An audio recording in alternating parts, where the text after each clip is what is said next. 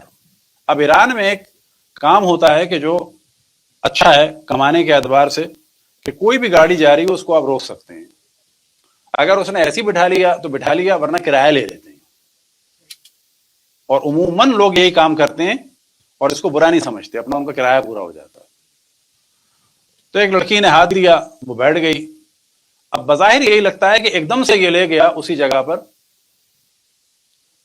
اور یہ لڑکی جو تھی بیچاری 18-20 سال کی, یہ گھبرا گئی بالکل, اور ظاہر ہے کہ نہیں بول پائی, گھبرانے لگی. کچھ لوگ اتنے کنفیوز ہو جاتے ہیں. اور اس نے یہی کہا کہ تمہیں میں واسطہ دیتی ہوں, میں سید ہوں اپنی ماں حضرت فاطمہ کا, اور تم کیسے آدمی ہو جو آج شب عاشور جو ہے اس قسم کا ارادہ کرتے ہو. تو یہ اتنا گرا ہوا تھا. اس نے کہا کیا ہوا شب عاشور, 2 اربوں میں لڑائی ہوئی, اس کا میرا کیا تعلق. جیسے ہوتا ہے نا بعض دفعہ لوگ پاکستان میں بعض دفعہ کہتے ہیں کہ ہم بھوکے ہیں کہ جو روزہ رکھیں. اس نے اس کو چڑھانے کے لیے کہا کہ 2 اربوں کی لڑائی سے میرا کیا تعلق. کہا کہ خدا کا خوف کرو, تم کس قسم کے آدمی ہو. تو اس نے کہا میں صرف جوان ہوں اور جوانی کی چیزیں جانتا ہوں. اس نے کہا تم جوان بھی نہیں ہو. غنڈوں کو فارسی میں کہا جاتا ہے وہاں پر لات,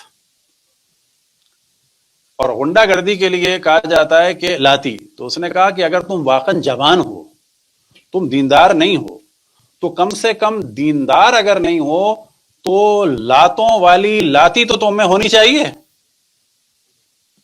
لاتوں والی غیرت تو ہو تم میں, غنڈوں والی غیرت تو ہو تم میں, کیونکہ ان کو بھی چیلنج دیا جاتا ہے تو وہ ہوتا ہے.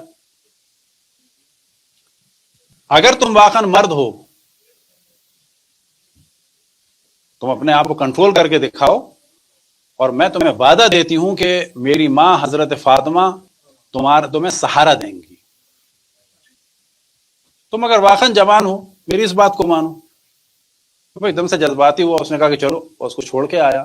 وہ کہتا ہے کہ لڑکی جو ہے وہ گاڑی میں بھی کانپ رہی تھی, رو رہی تھی, اور جب میں نے اتارا ہے تو اس نے شیشے کے پاس آ کے پھر کہا کہ یاد رکھو میری ماں تمہیں چھوڑے گی نہیں, میری ماں حضرت فاطمہ تمہیں چھوڑیں گی نہیں, تمہارا ساتھ دیں گی, تمہیں دیں گی کچھ نہ کچھ.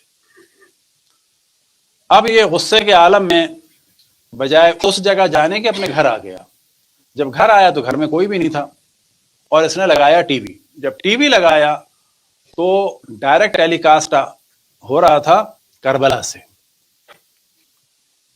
اور راستے میں اس لڑکی نے کہا تھا کہ تم اپنے اس کام کے ذریعے سے امام زمان کے تازیانہ مارو گے اگر میرے ساتھ کچھ کرو گے تو.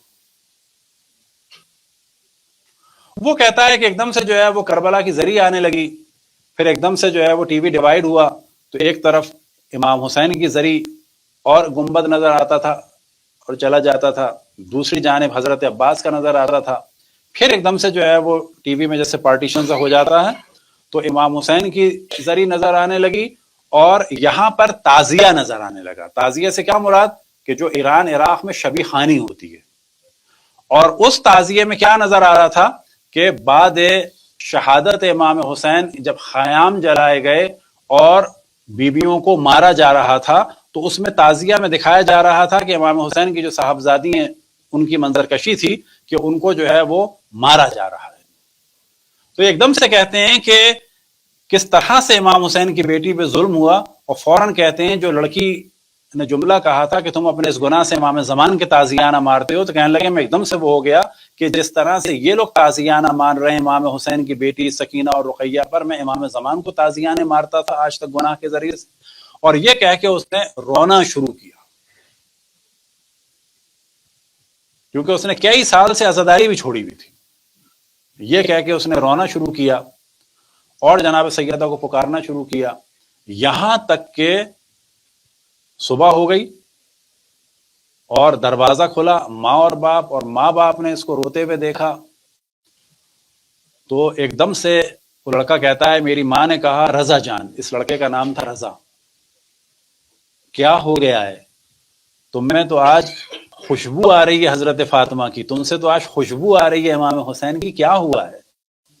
تو کہتا ہے کہ میں ماں کے قدموں پہ گر گیا، باپ کے قدموں پہ گرا، معافی مانگی کہ مجھے معاف کر دیں، اور کئی سال کے بعد اب میں نے کالی قمیض پہنی صبح حیت میں جانے کے لیے، حیت کہتے ہیں یعنی انجمن میں جانے کے لیے، ایران میں ہر محلے کی انجمن ہوتی ہے، کہتے ہیں میں نے کالی قمیض پہنی گیا۔ اب جو اچھا کام تھا کہ جو ہم سب کو کرنا چاہیے، جو وہاں کی حیت کا رئیس تھا، جیسے ہی اس نے انہیں دیکھا، ہمارے یہاں روش کیا ہوتی ہے کہ لو یہ بھی آ گیا شرابی، یہ بھی آ گیا، بابا جو آ رہا ہے اس کو آنے دو بھی۔ یعنی اس وقت اگر محفل میں کوئی خاتون آ جائے کہ جو گناہ کی زندگی میں ہو، عیاشی میں ہو، فحاشی میں ہو، رقص میں ہو، موسیقی میں ہو، گندی فلموں میں حتی ہو، اس کو آنے دیں، اللہ کی جانب، ہم آپ روک دیں، کیا کریں؟ آنے دینا چاہیے۔ اصلا ایسے دیکھنا بھی گناہ ہے، اس کو نگاہ پڑ جائے الگ بات ہے، لیکن ایسے دیکھنا کہ جس سے اس کو شیطان برگلائے کہ اس جگہ دوبارہ نہ آنا، یا تمہارا احترام نہیں ہوتا، یہ بھی گناہ ہے۔ وہ جو حیت کا رئیس تھا اس نے اسے گلے لگایا اور بڑا استقبال کیا، بڑا احترام کیا، اور اس نے پہ زنجیر لے کے جو ہے وہ اپنا ماتم شروع کیا، اور کہتا ہے کہ بس میں روتا تھا اور کہتا تھا کہ جو گناہوں کے ذریعے سے میں نے امام زمان کو تازیانے مارے ہیں نا، تو ہر اس پہ یوں کہتا تھا میں نے امام زمان کو بہت مارا۔ اور یہ جملہ کس نے کہا تھا؟ اس لڑکی نے۔ کہتا ہے کہ تھوڑا سا میں چینج ہوا، اسی انجمن کے سربراہ نے، اور یہ قافلے بھی لے جاتا تھا، تو مجھ سے کہا کہ چلو کربلا چلو گے۔ اب کیونکہ ذرا بگڑا ہوا تھا تو اس کے اتنے اقتصادی حالات بھی اچھے نہیں تھے، ممکن ہے ماں باپ کے اچھے ہوں، اور دوسری بات یہ تھی کہ اس کا اتنا ارادہ بھی ابھی نہیں ہوا تھا۔ ایسی جگہ پر یہ ہوتا ہے کوئی دھکا لگائے۔ اس جملے کے بعد اب تک مجھے یاد ہے تقریر میں آ گئے دانش مند نے کہا کہ میری گزارش ہے مومنین سے کہ جب وہ زیارتوں پہ کسی کو بھیجنا چاہیں تو ہمیشہ بہت زیادہ مذہبی کو نہ بھیجیں، ان لوگوں کے جن کے دل میں تھوڑا سا بھی امام حسین کا احترام ہے، بعض نوجوان ہیں لاؤبالی قسم کے، ان کو بھی بھیج دو، کیونکہ جو اچھے ہیں وہ تو ہیں، ان کو بھیج دو، ممکن ہے ذریعے امام حسین علیہ السلام کے پاس جائیں اور ان کے اندر ایک دم سے نورانیت آ جائے۔ تو اس انجمن کے جو رئیس تھے انہوں نے کہا کربلا، تو یہ ہکا بکا، اور وہ اس کو لے گیا کربلا۔ کربلا جا کے اس کو خوب احساس ہوا، اور دل میں یہی تھا کہ یا جناب سیدہ، میں نے ایک قدم بڑھایا اور آپ نے یہ کیا شروع کر دیا۔ پھر ایک جملہ کہ اس نے امام حسین سے کہا کہ امام حسین اب آپ مجھ سے کیا چاہتے ہیں؟ واپس وہاں سے آئے تو کیونکہ اس کا کام تھا قافلے لے جانا، اس نے کہا کہ عمرے پہ جانا ہے، اور عمرے پہ جو میں لوگ لے جاتا ہوں کام کرنے کے لیے ان میں سے ایک بیمار ہو گیا ہے، تو مجھے کسی کو تو لے جانا ہے، تم چل رہے ہو؟ تو کہا کیسے؟ تو اس نے کہا سب ہو جائے گا۔ اب یہ عمرے پہ گیا تو بقی پہ جا کے اس کی بہت ظاہر ایک الگ، اور یہ کہہ رہا تھا کہ یہ سب کچھ جو ہو رہا ہے یہ بس وہ جناب سیدہ کے لیے جو میں نے چیلنج قبول کیا تھا اس کے بعد ہو رہا ہے۔ اب یہ اس کی زندگی ذرا بدل گئی، اور کچھ دن کے بعد ماں نے کہا کہ تم شادی کر لو۔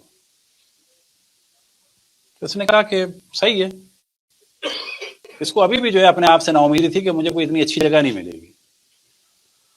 ماں نے کہا کہ لڑکی کو ہم نے دیکھا ہے اور بڑی دیندار لڑکی ہے، اور وہاں امکان ہے ہماری بات ہو گئی۔ اب ظاہر ہے کہ بات یعنی ہو گئی، تبھی انہوں نے کہا کہ آ جاؤ۔ اور اس ملاقات میں لڑکے کے باپ نے کہا اس سے کہ میں اس سے ذرا الگ بات کرنا چاہتا ہوں، اور کہا اس سے لڑکے سے باپ نے، کہ خود کہتا ہے کہ اس نے کہا رضا جان، اے رضا جو تم میری جان ہو، مجھے تمہارا پورا ماضی پتا ہے، اور میں تمہارے ماضی کو نظر انداز کر رہا ہوں کیونکہ تم اب حسینی ہو چکے ہو۔